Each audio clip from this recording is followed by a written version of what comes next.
Good morning.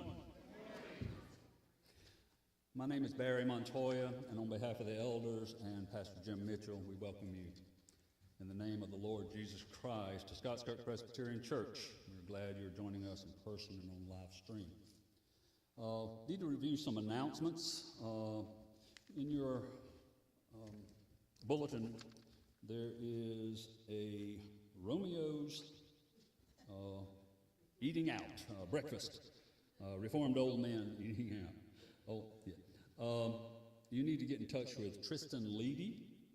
If you would like to go to this on March 8th, he needs to make a final count reservation by March 1st. So please get in touch with Tristan Leedy, if you'd like to go to this. That's at Eggs Up Grill on Central. Good place. The Bon Clark and Youth Retreat is on March 8th also. We have a pretty full van, I understand. Isn't that pretty good?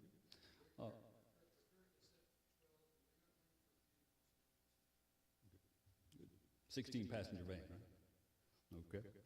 Took a lot of those with band trips years ago.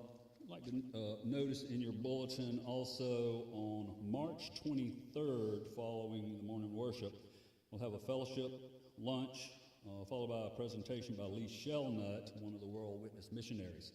Lee will be discussing the work, and as it says here, on the seed ministries in Rwanda. Okay, Elaine Reed has some announcements for the women of the church, and then David will have an announcement concerning counts. Thank you, Barry. So I have lots of announcements today. Barry's going to be like, ooh, what did I agree to? So first off, I'm going to practice what I preach. Anybody who attended the last missions meeting know I made a very passionate plea, like when things happen where people from the church go to something connected to the denomination, we should come back and report to the congregation what it was all about. So that's what I want to do first. So we had 4 ladies go to the Catawba Women's Retreat Friday and Saturday, yesterday. The topic was experiencing God's grace. We had 3 sessions that were excellent. They were delivered by Emily Woodard. She's the daughter of Dr. Mark Ross. And then the Mary Louise Bowers, who is the Women's Ministry Director from First Pres Columbia. The first session was about experiencing God's grace with biblical foundations. So they laid the terminology and the theology out on that Friday night, and then the second session on Saturday morning was experiencing God's grace in community. So we all know when 2 or more of us are gathered together, the Spirit is there. So we looked at it from that perspective, particularly in doing the sacraments as a community of the church with the baptism and communion. And then the last session was experiencing God's grace personally. So we looked at our personal walk. We also looked at doing baptism and sacraments and how personally we should engage in that and what it should be reminding us of. So they were all very excellent topics, and I encourage the ladies of the church to block out February 2027 every Friday, every Saturday until we get an exact date. So that's that announcement. I am hosting 2 showers for some of our young ladies here in the church. If I haven't got an invitation to you for Emmys, it's March 15th, 10:30 brunch. Please RSVP your intent either way. The second one is for Carissa, and Carissa's shower is the first Saturday in April. Again, a brunch, again at 10:30. Please RSVP your intent either way. Then, let me take off my women's ministries hat and put on my former board member of Bon Clarkin hat and plug Bon Clarkin a little bit. First, I want to point out Volunteer Work Week. It's April 21st and through the 24th. If you have carpentry skills, construction skills, you're a DIY painter, there's something for you to do at Bon Clarkin during this time. And to thank you for your sweat equity, Bon Clarkin would provide you board and food for that time period. So if you're interested, there'll be a flyer on the bulletin board about that. In fact, there's one up there already. Then one of the events happening at Von Clarkin this year is the music conference.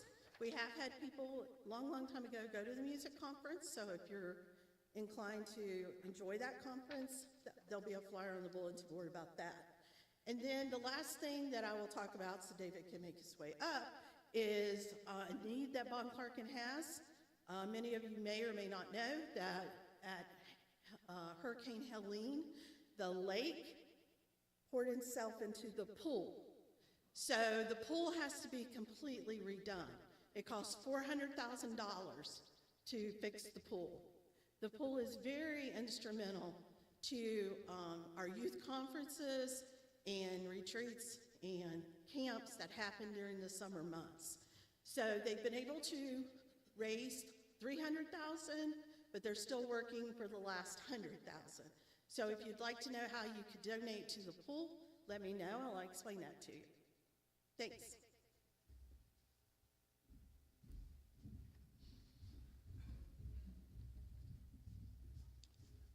Hi, good morning. A couple of announcements. First, I did a CLE on Friday for South Carolina attorneys, and I asked our pastor, Jim Mitchell, to come do an invocation. And he did such a beautiful prayer. So many lawyers came up and told me, we really appreciate your pastor. We really appreciate the prayer he did for our invocation. So, Jim, thank you. Great job. Thank you. Second thing, this is a deacon thing. So we have two types of ways you can restrict your donation. That would be a restricted or a designated. Now, designated, you can designate something, then it can be undesignated, or leadership can designate this group of funds, this sum of money is going to go to this particular purpose. But then maybe the elders designated, the elders could get together and change their mind and say, okay, we're going to designate it, go in another direction. That's designation. Restricted is you as the donor say, I want this money to go to this place. And the only way it goes to any other place is with your permission, or we'd have to give it back to you. So there's restricted and designated, if I made that clear. All right, now prior to 2025, we would occasionally get a restricted donation, a designated donation, and we've, because we're changing accounting systems and there's been a little chaos in that, we're just asking the congregation, if you donated restricted money to us, would you please give us permission to just sort of hit reset on all of that and start over fresh in 2025? If you donated something restricted and you're like, no, I really want it to go to that purpose, please see one of the deacons and let's talk about it.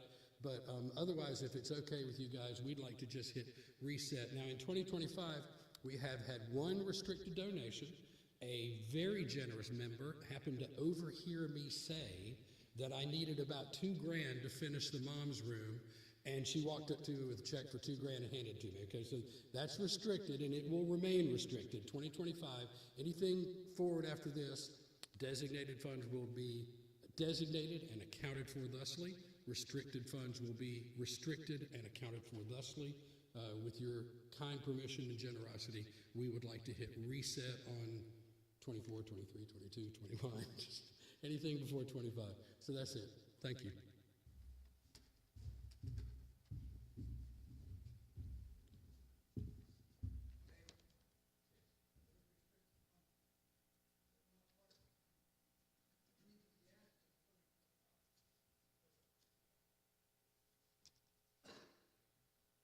At this time, please take a moment to prepare your hearts and minds for this worship service.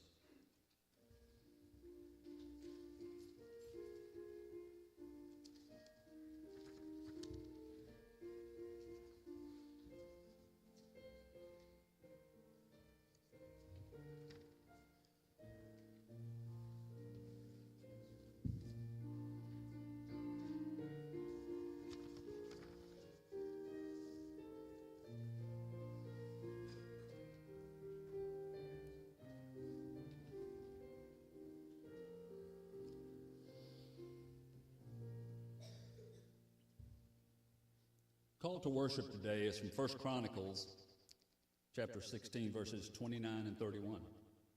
Worship the Lord in the splendor of holiness. Tremble before him, all the earth. Let the heavens be glad, and let the earth rejoice, and let them say among the nations, the Lord reigns. Let us stand, take your Trinity hymnal, page 4. All praise to God who reigns above. And let us remain standing for the prayer of invocation.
Let us pray.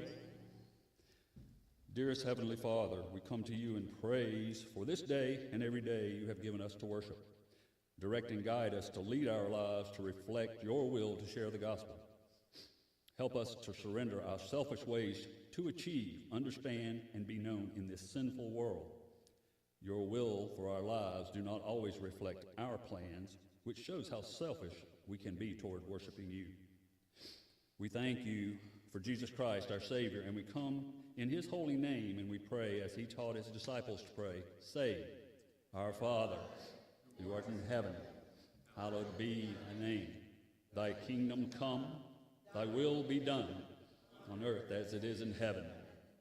Give us this day our daily bread, and forgive us our debts, as we forgive our debtors.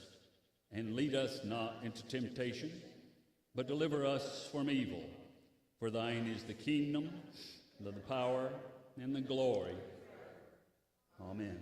Be seated.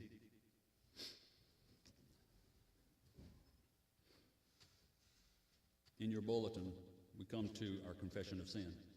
In this world, we need to confess our sins to our Almighty God. Let us confess together. Almighty God, we acknowledge and confess that we have sinned against you in thought, word, and deed.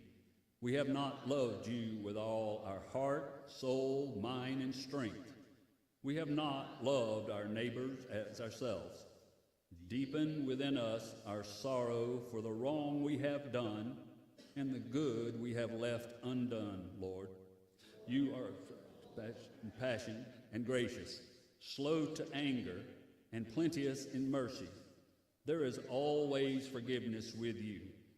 Restore to us the joy of your salvation. Bind up that which is broken. Give light to our minds. Strengthen to our wills, and rest to our souls. Speak to each of us, and let your word abide with us until it has wrought in us your holy will. In the Almighty Christ, we pray. Amen. Our assurance of pardon comes from the book of Isaiah, chapter 12, verses 2 through 6. Behold, God is my salvation. I will trust and will not be afraid, for the Lord God is my strength and my song, and he has become my salvation. With joy you will draw water from the wells of salvation, and you will say in that day, Give thanks to the Lord, call upon his name, make known his deeds among the peoples, proclaim that his name is exalted. Sing praises to the Lord, for he has done gloriously. Let this be made known in all the earth. Shout and sing for joy, O inhabitant of Zion, for great in your midst is the Holy One of Israel. Let's now stand and state what we believe. Christians, what do you believe? I believe in Mother Almighty, maker of heaven and earth. I believe in Jesus Christ, my Son, Lord, who was conceived by the Holy Spirit, born of the Virgin Mary. He suffered under Pontius Pilate, was crucified, died, and was buried. He descended into hell. The third day he rose again from the dead. He ascended into heaven and is seated on the right hand of God the Father Almighty. From there he will come to judge the living and the dead. I believe in the Holy Spirit, the Holy Catholic Church, the communion of saints, the forgiveness of sins, the resurrection of the body, and the life everlasting. Amen. I'd like to call Don Walker to give the children's sermon.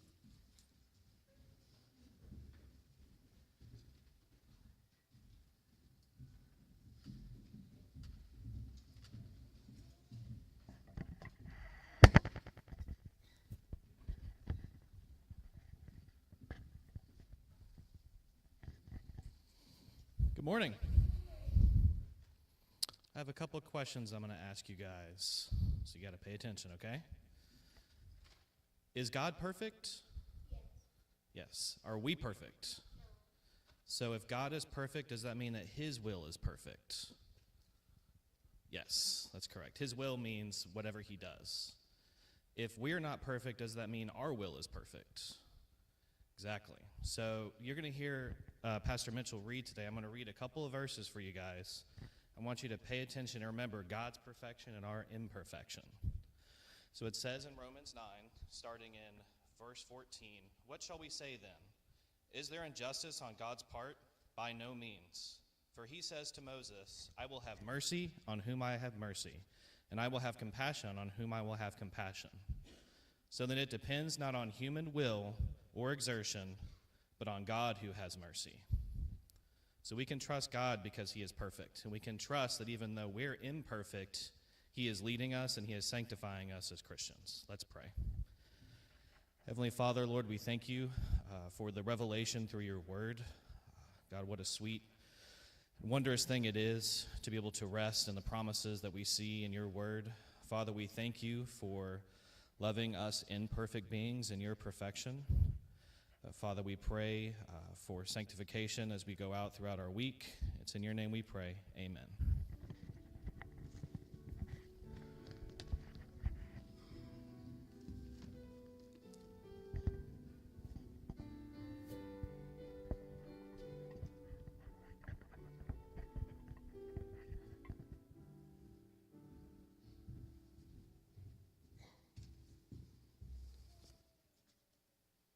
Our scripture reading this morning is from Isaiah 55. If you'll please turn there with me.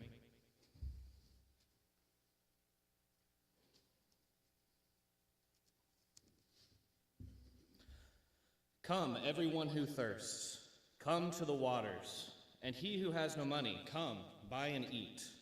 Come, buy wine and milk, without money and without price. Why do you spend your money for that which is not bread, and your labor for that which does not satisfy? Listen diligently to me, and eat what is good, and delight yourselves in rich food. Incline your ear and come to me. Hear that your soul may live, and I will make with you an everlasting covenant. My steadfast, sure love for David, behold, I made him a witness to the peoples, a leader and a commander for the peoples. Behold, you shall call a nation that you do not know, and a nation that did not know you shall run to you, because of the Lord your God, and of the Holy One of Israel, for he has glorified you. Seek the Lord while he may be found. Call upon him while he is near. Let the wicked forsake his way, and the unrighteous man his thoughts. Let him return to the Lord, that he may have compassion on him, and to our God, for he will abundantly pardon. For my thoughts are not your thoughts, neither are your ways my ways, declares the Lord. For as the heavens are higher than the earth, so are my ways higher than your ways, and my thoughts than your thoughts. For as the rain and the snow come down from our heaven, and do not return there, but water the earth, making it bring forth and sprout, giving seed to the sower and bread to the eater, so shall my words be that goes out from my mouth. It shall not return to me empty, but it shall accomplish that which I purpose, and shall succeed in the thing for which I sent it. For you shall go out in joy, and be led forth in peace. The mountains and the hills before you shall break forth into singing, and all the trees of the field shall clap their hands. Instead of the thorn shall come up the cypress, instead of the briar shall come up the myrtle. And it shall make a name for the Lord, an everlasting sign that shall not be cut off. This is the word of the Lord. Let us go before the Lord once again in prayer. O gracious Heavenly Father, what a privilege it is to call upon you as our Father. We come as grateful children, so thankful for your love in Christ Jesus, for the righteousness that is found in him, not in us. We come with no merit of our own, but cling to the Lord Jesus and what he has accomplished as the Lamb of God, atoning for our sin and living every thought, word, and deed out in his life in righteousness before you. O Lord, we know that you are resurrected and ascended and at the right hand of the Father even now, and we know you will come one day in judgment. O Holy Spirit, convict us of sin and righteousness and judgment so that we would know our need. If there are any who have not yet trusted in Christ as their Savior, would you give the new birth? Would you call them to place that faith in him even today? Father, we pray that you would use your word for your purpose, and that would be the bringing in of those who have not yet known you to your kingdom, but also for the building up of your flock in the truth. O Lord, sanctify your people by your word. May you use it mightily today so that we would be conformed in our thinking, in our emotional life, and in how we live, in the way we use our speech and the way we love our neighbors, that we would be all the more conformed to the image of Christ and his perfect righteousness. Lord, we thank you for how your kingdom is going forward, how the gates of hell will not prevail against it. Lord, we thank you for all those who preach Christ of whatever denomination. We think of our brothers and sisters in Somerville. We think of Shem Creek ARP in Mount Pleasant, and ask your blessing upon them. We think of the ends of the earth and all those you've called to missions. We pray specifically for the seed ministry in Rwanda. We ask your blessing upon Lee Shelnut as he comes to be with us. And Lord, we pray that you would open the doors and make it plain to us how you would have us proceed in short-term missions. I thank you for our missions team and how they have been diligently working and thinking about this subject. Father, give us wisdom in sending a team to a short-term mission trip in the near future. We pray for our youth as they will go to Bunclarkin. We ask your blessing on the speaker as he prepares the sermon messages that will be heard by those who attend. And Father, we pray your blessing on David Johnston and Will Hull as they go as advisors and leaders, and be with all of the youth. Bind them together in Christian love. May the gospel of peace be lived out in their relationships with one another. And Lord, would you use that word, that powerful word that always accomplishes your purpose in their lives and in the lives of all the youth that attend. We thank you for the ministry of Bunclarkin and pray that you would open the way for the pool to be restored in the conference center and all the damage that was done for it to be undone. Father, we ask that you would bless the conference season ahead in the summer, particularly for all the meetings of Camp Joy as they minister to those with special needs, mental and physical handicaps. Lord, we pray that your gospel would go forth both in word and deed at those camps in Bunclarkin and beyond. Father, we lift up these things, knowing that you are good and you do good for your people. You provide all that we need beyond what we ask or think. You are faithful even when we are faithless, when we fail to return you with thanksgiving that you are due so often. You continue to lavish blessing upon blessing upon your people, upon your church. We thank you for life and breath, for those who are able to be here in person today, for all those who have been healed from illness, and we continue to lift up those who have illness in their families, those who are recovering from surgery. We lift up Frankie Watson and Chip also. Lord, we lift up Janet Terry and her thumb, which has been injured. Lord, keep her from this injury becoming worse and give her a diagnosis as she goes to the urgent care today. Father, we lift these things up knowing that we can cast our cares upon you and that you will shepherd us in every physical and spiritual way for your glory and for our good. We ask, Lord, that you would work in the lives of our neighbors as we have opportunity to speak the gospel, to show hospitality and Christian love. Lord, we take a moment now to specifically lift up those in our neighborhoods, in our workplaces, in our families that we long to see come to know the Lord Jesus, and we pray for them now.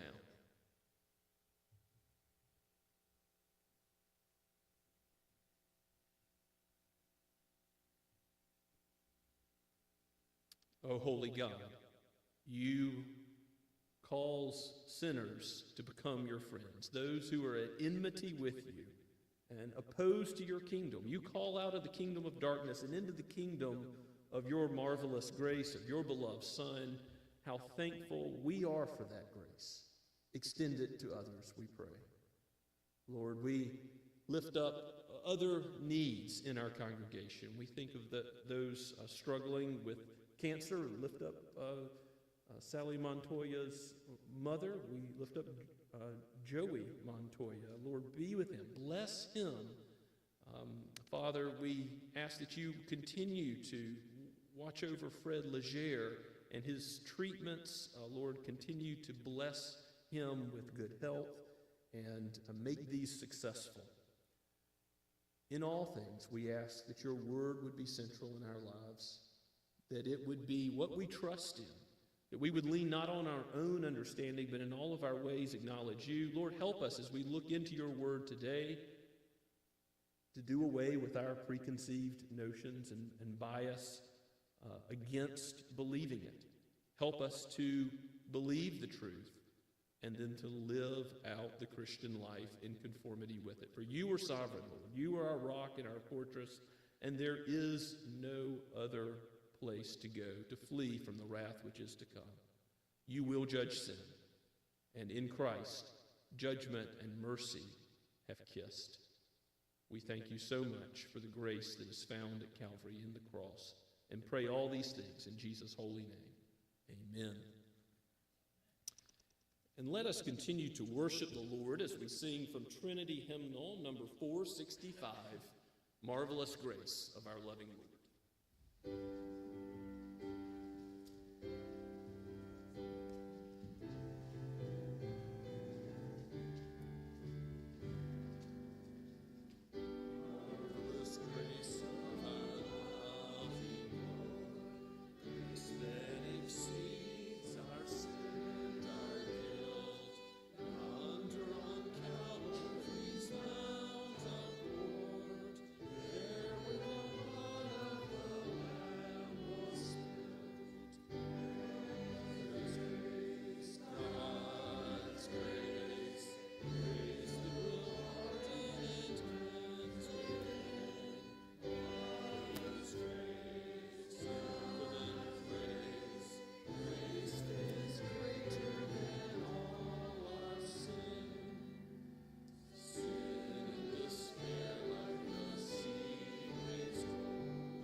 Heavenly Father, we pray together. We thank you so for all the things you give us. You give us this beautiful day we have today. You give us so many blessings in our personal lives. God, we are blessed every day. We live, we breathe, all of the internal organs work properly. And it's a miracle, Lord, all the things that you do for us that we don't even discern. We thank you for your Son. We thank you for all the blessings of the church. And we ask that you, when we give these gifts, to appoint them to the right place and help us in that effort. And we thank you all in the name of Christ. Amen. You may be seated.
Please turn with me in your copy of God's Word to Romans chapter 9.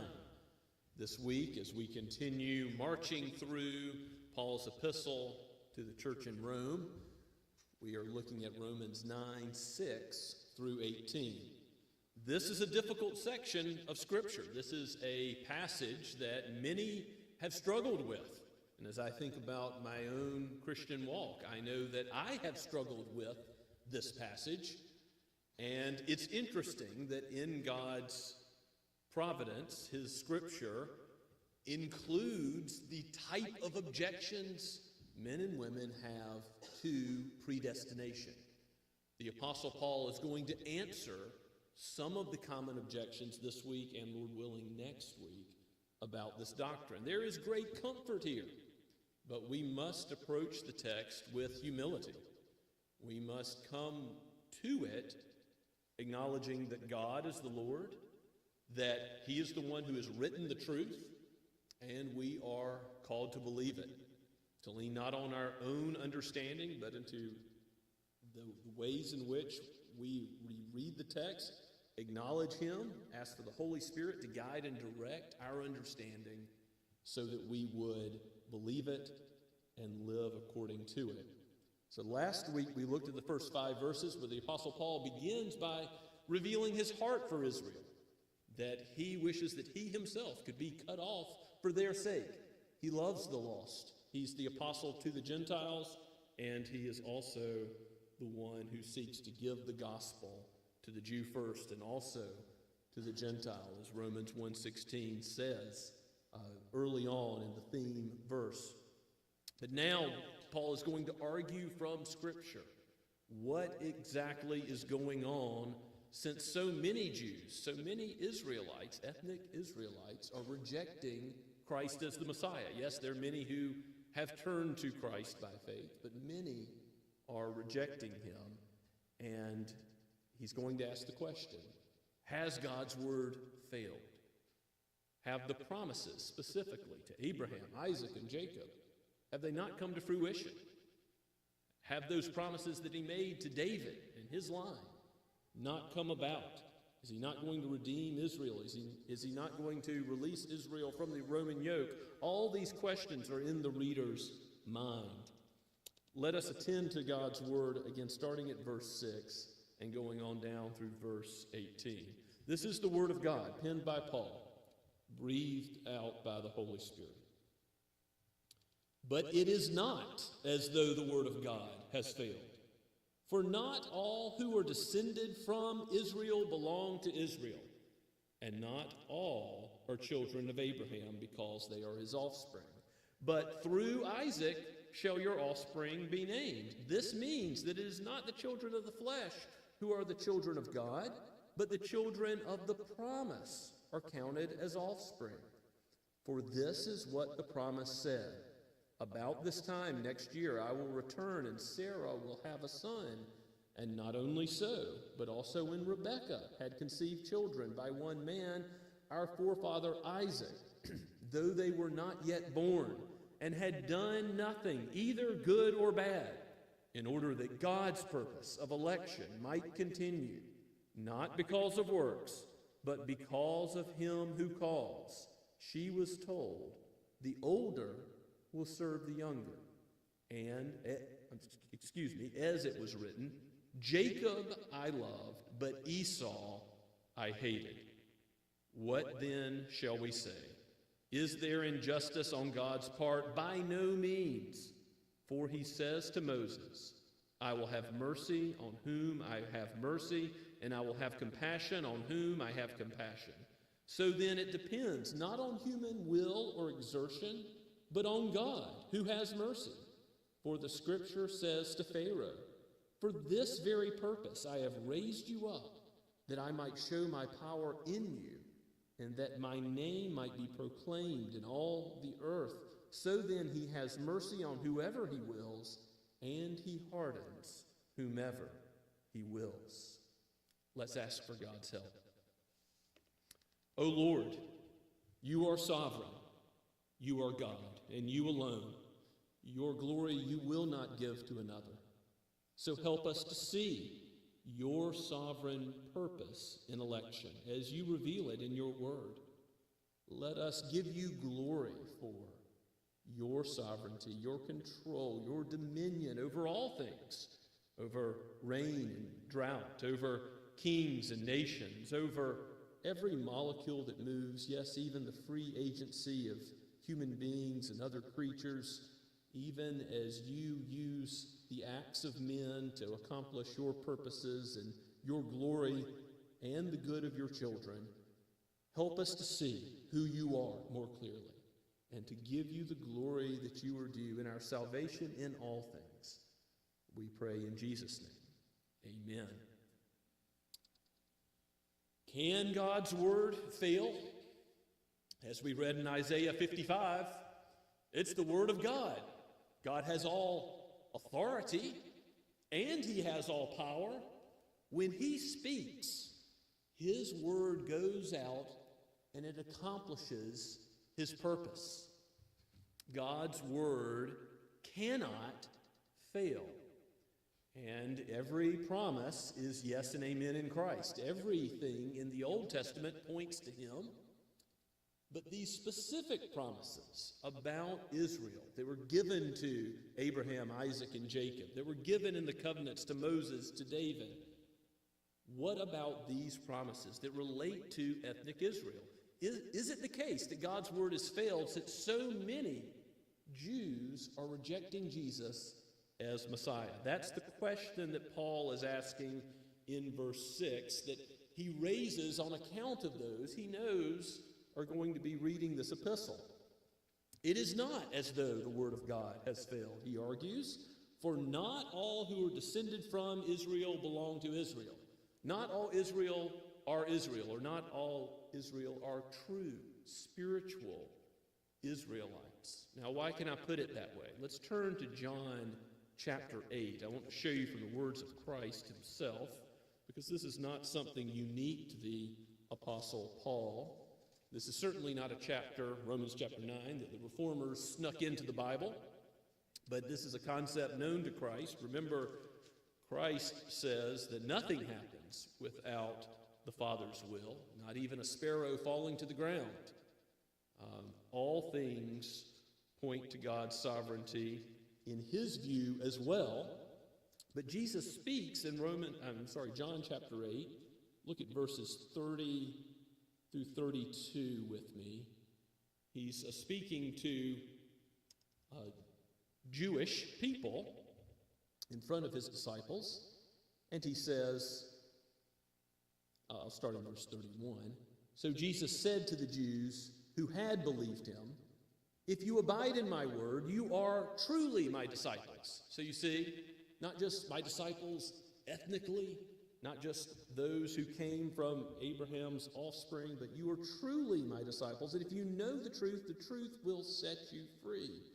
And verse 33, they answered him, "We are the offspring of Abraham and have never been enslaved to anyone. How is it that you say you will become free?"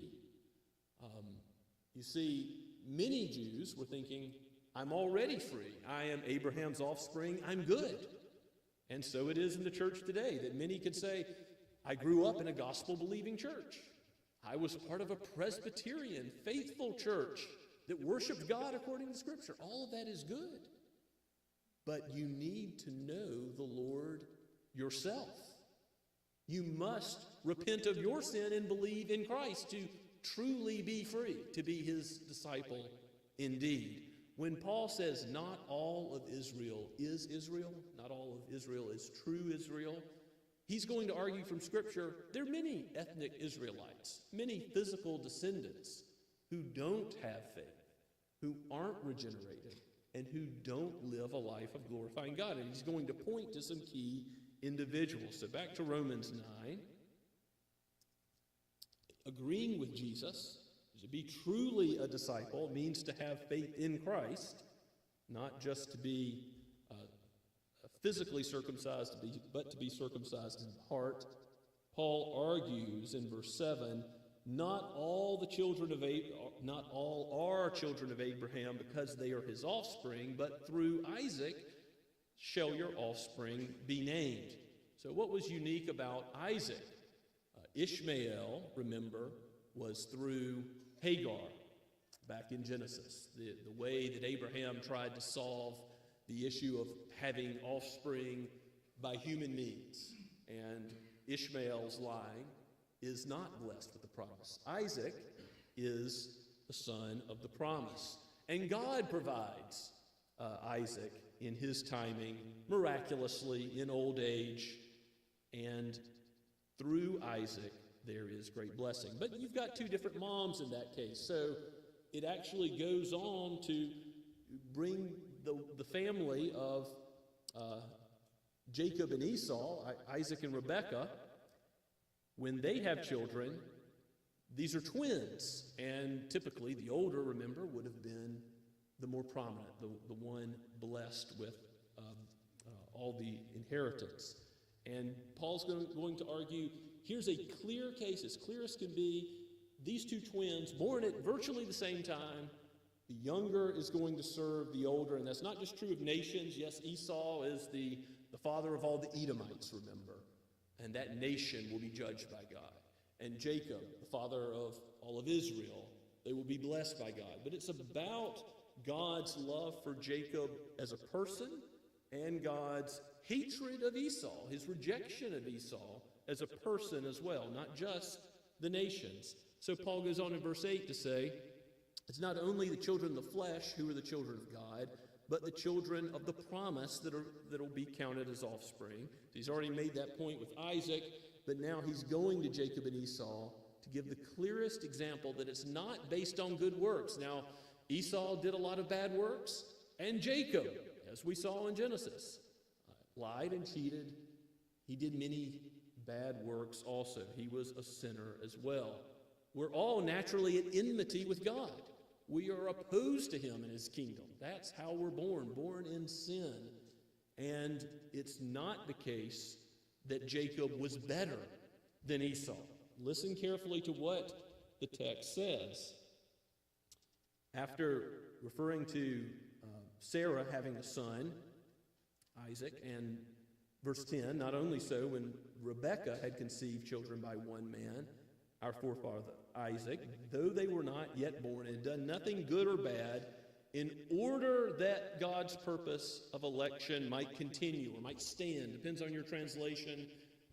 What Paul is arguing is that the fact that God chose Jacob to be his child, to be loved, and in the fullness of time, to give Jacob faith, to regenerate him, to change how he lived, that was so God's purpose would be preeminent, would be decisive, would be pivotal, not Jacob. Not Jacob ultimately, God looking through the tunnels of time and basing his decision on the human exertion, the human will being pivotal or decisive. It's not ultimately about Jacob and Esau. It's ultimately about God being God. Yes, God is God over all things in the cosmos, every molecule. Again, kings, nations, chance events as they appear to us. He's God over everything. But he is definitely God over our salvation. If you approach this text and you have questions about it, what does this mean of God? If he is really in control of the salvation or the lack thereof of every human being, the way to approach it is faith-seeking understanding, as Anselm of Canterbury puts it. It is, Lord, I trust what your word says. I don't understand it all yet, but don't come at this passage with, I've got to understand everything in my finite, creaturely mind before I will believe God. In his infinite wisdom as the creator, God knows the truth about his purpose in election. And he's revealing it in his word here. He's saying that to make the point that he is sovereign over choosing, and that word election, certainly the concept's there, but the word is there as well in verse 11. God's purpose of election, and that being what stands, what's preeminent, that his truth is going to be made known above the decisions of man. It was done in such a way before they were born and they had done anything good or bad. Now remember in Ephesians chapter 1, when does God predestine in love those who are his own? In eternity past, before the creation of the world. So this is true for all human beings, but it's definitely true for these twins that by human standards come from the same family, don't seem to have anything differentiating them, except if anybody was going to be blessed, you would think it would be Esau. And Paul quotes the promise in verse 12, the older will serve the younger. And of course, we know the story. We know the case is that the Edomites will end up being the servants of Israel, not vice versa. And Jacob being loved and Esau being hated, I don't want to tone down. Yes, hatred can mean loving less in some contexts in Scripture, but I want to go to a couple of Psalms with you. Psalm 5 to start with. These are listed in your outline if you want to refer to some of them later. Psalm 5, verses 4 and 5. I'll just read those two verses together because it speaks about who God is. For you are not a God who delights in wickedness. Evil may not dwell with you. It's part of our problem as sinners. We're naturally at enmity with God. We don't have a human right to salvation, but God, in his justice, ought to give us all the wrath and displeasure we deserve as his enemies. Because he cannot dwell with wickedness. He can't just wink at our sin and pretend it doesn't exist. That's why Christ came in the flesh. That's why the God-man came, to live the perfect life we couldn't live and to die the death we deserve to die. But look at verse 5. He says, the boastful shall not stand before your eyes. You hate all evildoers. Now, the reason I highlight this verse and some others from the Psalms that we'll look at is we hear the statement, hate the sin, but don't hate the sinner. And yet God hates with a perfect hatred those who deserve his displeasure. He hates those who dwell in evil. And it is true that he calls sinners his friends through Christ as he redeems and changes us in the love he has for us in Christ. But he hates sin and he judges sin. When we confess in the first question of church membership, do you confess that you are a sinner and you justly deserve God's wrath or displeasure? We mean that. So as we approach Romans chapter 9, we should all come from the standpoint of we don't deserve salvation. No one deserves salvation. But what we justly deserve is wrath because we were indeed God's enemy. So what did we deserve? God hates those who are evil. We deserve his hatred, his wrath, his anger against sin. Go to another psalm that makes the same point, Psalm 7, verse 11. God is a righteous judge, a God who feels indignation every day. Go on to verse 12. If a man does not repent, God will whet his sword. He has bent and readied his bow. And the psalm goes on to warn us of the judgment that is to come. All men will die, and after that face judgment. The Lord Jesus will judge, as we confessed in the Apostles' Creed. He will come and judge the living and the dead. That is why we preach the gospel, because God knows his elect. We don't know who the elect are. You know, why do you think the reformers were so active in sending missionaries and church planters? John Calvin sent church planters into France. They called it Calvin's School of Death because so many died going into Roman Catholic France and ministering the true gospel. They planted not just little churches, but mega churches in France out of Geneva. And some were even sent to South America by John Calvin. And again, this is not something particular to the reformers, but just as an example. Why were they so avid in planting churches and preaching the gospel? Because we don't know who the elect are, and God has called us to have the beautiful feet that Romans 10 will talk about, that bring the gospel of peace to others. And those that God has determined to believe will in the fullness of time respond and believe. And that's all done by God's electing power. Because remember, we've already been through Romans 8. He foreknows, foreloves, he predestines, he calls, he justifies, he sanctifies, he glorifies. It's all done from his eternal perspective. God is the one who will sovereignly work his purposes out for his elect. And that is very good news. That is very comforting news for those who are loved by God. But the point is, we don't know who is loved and who is hated ultimately from his eternal counsel. He doesn't reveal to us in the Scripture who is in his book of life. But he does reveal that it is his prerogative. And you'll see the last objection that we look at in Romans chapter 9, Paul is going to come down very hard on, because he's going to say, look, you don't have the right to question God. The pot is the creature. The potter is the creator.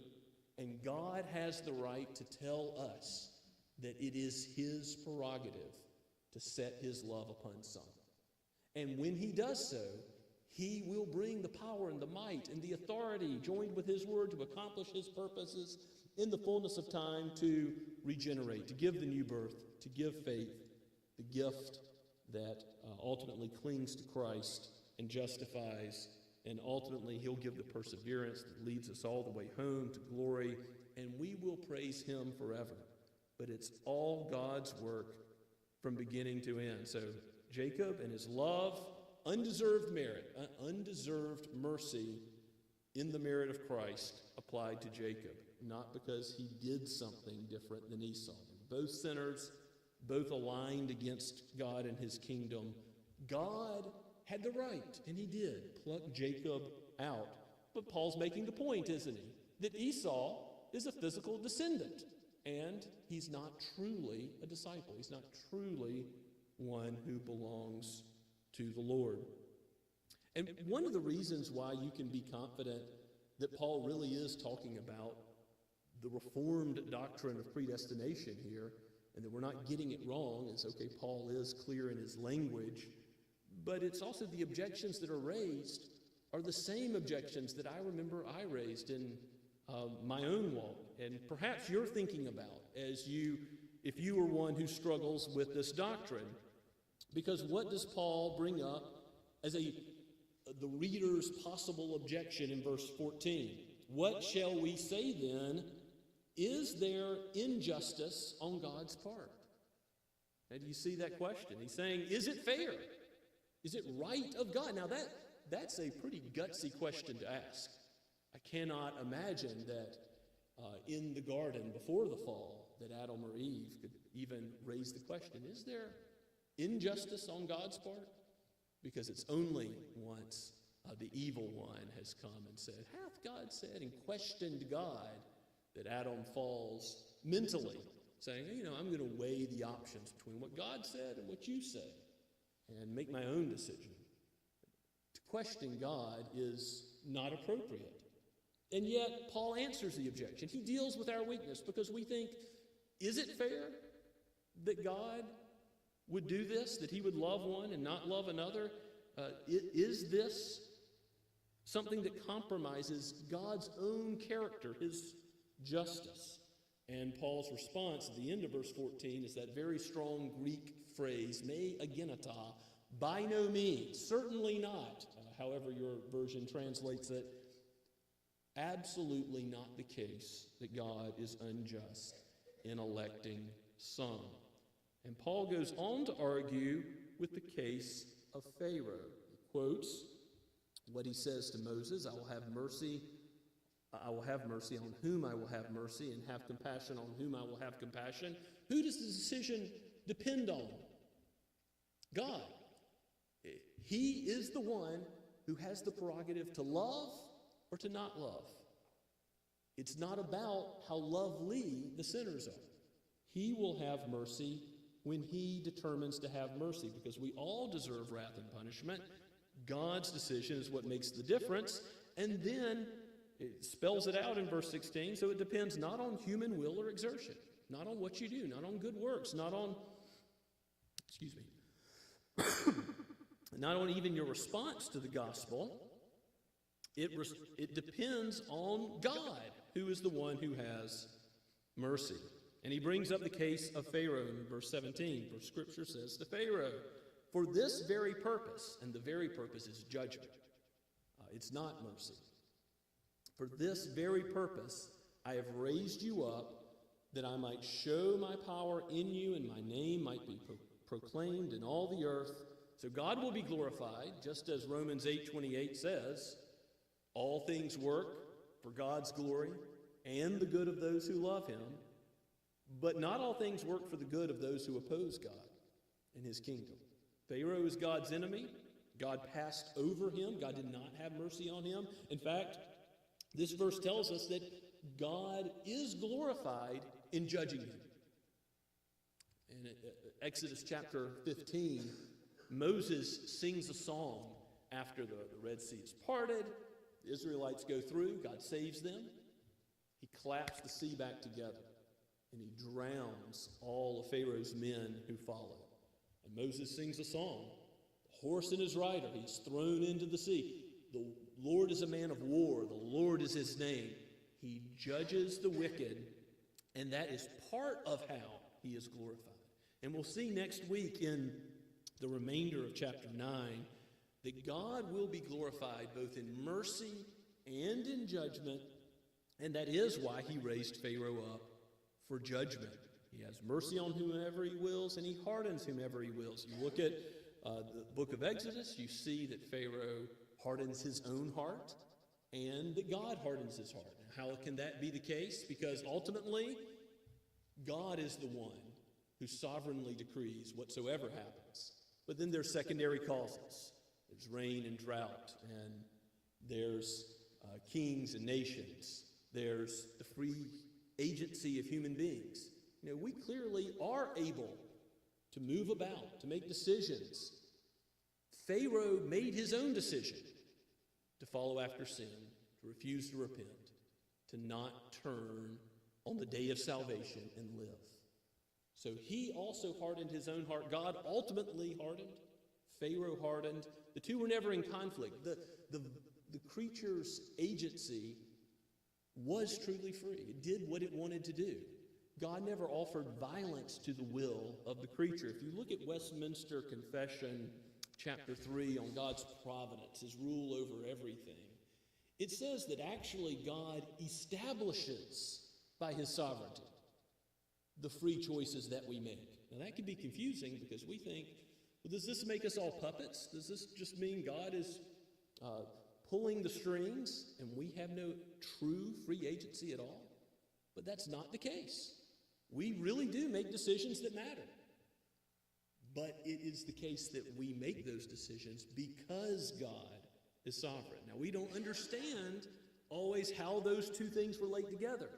God is sovereign over everything, and yet he uses secondary causes. He uses the cycle of water coming down and evaporating and precipitating again to water the earth. Okay? He uses the secondary causes of human decisions, even evil human decisions, to bring Christ to the cross, to procure our salvation. In Acts chapter 2 and chapter 4, that's explicitly given that God uses the evil decisions of human beings sinlessly to accomplish his purposes that are foreordained. In Genesis 50:20, we know the story of Joseph, how God uses the evil action of his brothers so that many people will be saved. God uses all secondary causes for his ultimate purposes. We are not puppets. We really do have agency. We really must exercise faith in Christ. The gospel is open to Jews and Gentiles. You must repent and believe today. I don't know who the elect are. God knows. In the fullness of time, he will bring about that repentance and faith in all those that are his. And he will be glorified. And in those that he passes over, he will be glorified. And as we'll see, we don't have the right to question that. God is right to do that. He's right to judge sin. He's right to show mercy. Because in mercy, God doesn't just cast his justice aside. In mercy at the cross, justice and mercy kiss. They meet together because Jesus takes on the punishment that we're due. He pays it all. He does the work in atoning for our sin and offering up his own life, which was righteous in thought, word, and deed, to be applied to Abraham, Isaac, and Jacob, all those who were truly Israel in the Old Testament. Christ applies that righteousness and atonement backward in time to them from God's eternal perspective. And God applies that to us, to we who here today, hear his word and repent and believe. You can know that you are the elect of God if you trust in Christ, if you repent and believe in him. That is good news and comforting news. If the gospel depends on you, you could mess it up. You could undo it. But nothing can separate you from Christ's love. God has done it. And so it is very good news that it all depends on him. And in the fullness of time, he will work his purposes out. His purpose in election for you, believer, will stand. Be encouraged that God's mighty power is at work. He's the one who called you to faith. He's the one who sanctifies you. And yes, though you stumble and fall, he's the one who will bring you all the way home. The Lord is your shepherd both now and forever. May we give him praise for his salvation. It's of the Lord. He does it from beginning to end. Let's pray together. Father, we give you praise for who you are, for how you reveal yourself. Yes, clearly, even in these deep mysteries, help us to believe your word, to love you for what you have done and are doing and will do for your church, for your purposes to stand. May your name be glorified in everything.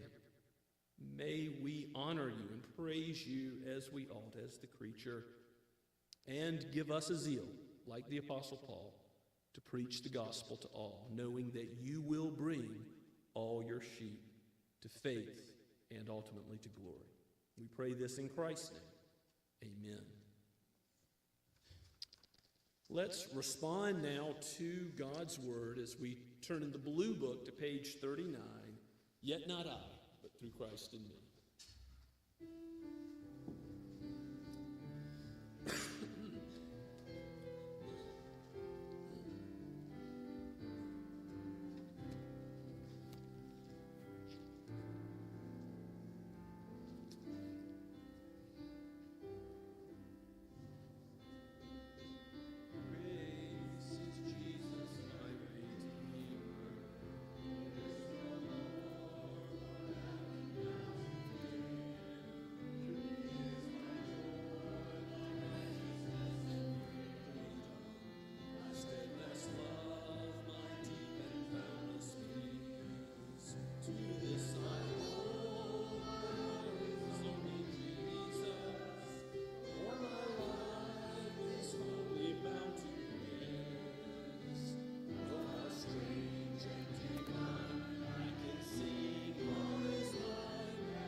Now may the grace of the Lord Jesus Christ and the love of God the Father and the fellowship of the Holy Spirit be with you all now and forever. Amen and amen.